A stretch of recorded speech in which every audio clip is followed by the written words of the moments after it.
Bonjour à tous, je vais vous montrer aujourd'hui, grâce à un tuto un petit peu rapide, parce que c'est pas très compliqué, comment on se débarrasse des espaces qu'on a en trop dans, dans une source de données.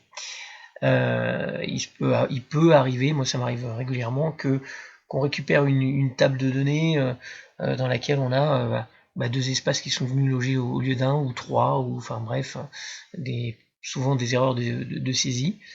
Et pour arriver à purger ces espaces indésirables, qui viennent souvent plutôt se loger en début de, de cellules ou éventuellement en fin de cellule, mais qui vous polluent les recherches V ou les SumSI que vous voulez faire, le premier réflexe qu'on a souvent, c'est de se dire je vais faire un remplace ici, hein, donc un CTRL H, je vais remplacer les espaces par rien du tout. Le problème, c'est que en faisant ça, on supprime également l'espace qu'il y a entre les mots, et ça, bien entendu, c'est pas intéressant.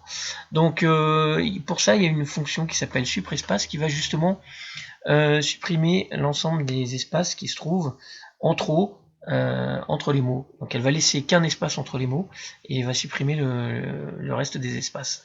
Donc concrètement comment ça se passe? Ici j'ai une liste avec des noms et des prénoms. Et puis vous voyez des espaces entre le nom et le prénom, parfois j'en ai 2, 3, parfois j'en ai à la fin ici de mon nom de famille, parfois j'en ai en début de cellule, avant le prénom. Bref, l'idée c'est de supprimer tous ces espaces qui ne servent à rien. Donc je vais me positionner dans la colonne d'à côté et je vais taper la formule qui s'appelle donc supprespace. Donc je fais égal sup avec 2p, puis je tombe directement dessus, je double-clique, et puis je vais prendre donc la cellule source, qui est donc le texte que je vais modifier, qui est donc E5, et je vais fermer ma parenthèse. Voilà, vous voyez ici déjà l'espace qu'il y avait devant Jean-Christophe a disparu.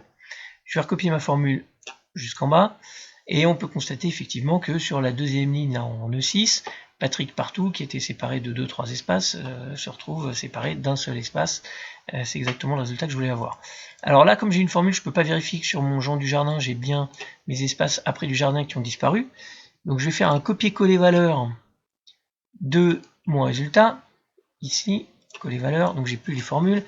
Et je vais me positionner sur la cellule de Jean du Jardin. Je fais un F2 pour arriver à la fin de ma cellule. Et puis vous voyez, effectivement, j'ai plus rien. Ici, ça s'arrête à du Jardin. Il n'y a plus rien derrière. Voilà, donc c'est très très simple.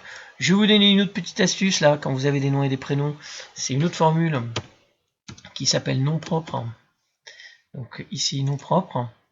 Je prends mon texte à modifier. Alors le nom propre, qu'est-ce qu'elle va faire? Elle va mettre une majuscule au début du prénom et au début du nom. Vous voyez, si je recopie ma formule ici jusqu'en bas, par exemple Y Tavarly, ça commençait par un E minuscule et un T minuscule, et je me retrouve avec un E majuscule et un T majuscule. Donc là, j'ai épuré rapidement ma liste de noms, prénoms en enlevant les espaces, et puis j'ai mis des majuscules où il fallait, de façon à ce que ce soit un petit peu plus propre. Voilà, c'est très simple, mais assez utile. À vous de jouer.